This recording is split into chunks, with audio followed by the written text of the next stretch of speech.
Hello my dear audience, আসসালামু আলাইকুম। Usman Sahal medical services YouTube চ্যানেলের পক্ষ থেকে আপনাদেরকে জানাই স্বাগতম।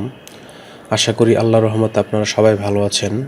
বন্ধুগণ, আজকের ভিডিওতে আমি আপনাদেরকে ফাঙ্গাস, দাউদ, একজিমা, চুলকানি, ব্যাকটেরিয়া, ত্বকের দাগ ইত্যাদি সমস্যার সমাধানে অত্যন্ত কার্যকরী একটি মেডিসিন এবং মেডিসিনটির নাম, দাম, গ্রুপ বা জেনারিক নাম, উৎপাদনকারী প্রতিষ্ঠানের নাম, খাওয়ার নিয়ম এবং এর সাইড এফেক্টস বা পার্শ্ব প্রতিক্রিয়া সম্পর্কে আলোচনা করব।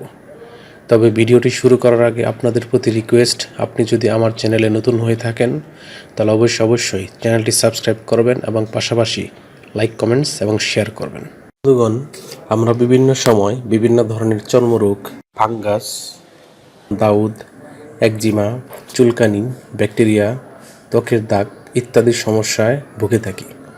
এসব সমস্যার সমাধানে বিশেষজ্ঞ ডাক্তারগণ সচরাচর যে ক্রিম বা অয়েনমেন্টটি ব্যবহারের কথা বলে থাকেন তার নাম হলো নাইক্লোভেট NN ক্রিম বা অয়েনমেন্ট। এটির গ্রুপ বা জেনারিক নাম হলো ক্লোবিটাসল প্রোপিওনেট, নিওমাইসিন সালফেট এবং নিস্টাসিন। এটির উৎপাদনকারী প্রতিষ্ঠানের নাম হচ্ছে ইনসেপ্টা ফার্মাসিউটিক্যালস লিমিটেড। নাইক্লোভেট ক্রিম এর দাম 60 টাকা এবং 80 টাকা এবং অয়েনমেন্টের দাম 50 টাকা। এটি ব্যবহারের নিয়ম হচ্ছে যাদের বয়স 2 বছরের কম তারা এটি ব্যবহার করতে পারবে না।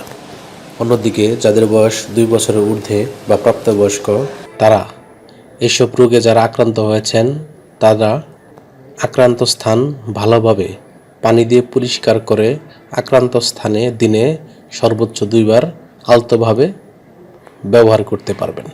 এই ক্রিম বা অয়েনমেন্টটি ব্যবহারের পর সামান্য কিছু সাইড এফেক্টস বা পার্শ্ব প্রতিক্রিয়া দেখা দিতে পারে, যেমন ত্বক পাতলাকরণ, ত্বকীয় রক্তনালীগুলোর প্রসারণ হতে পারে।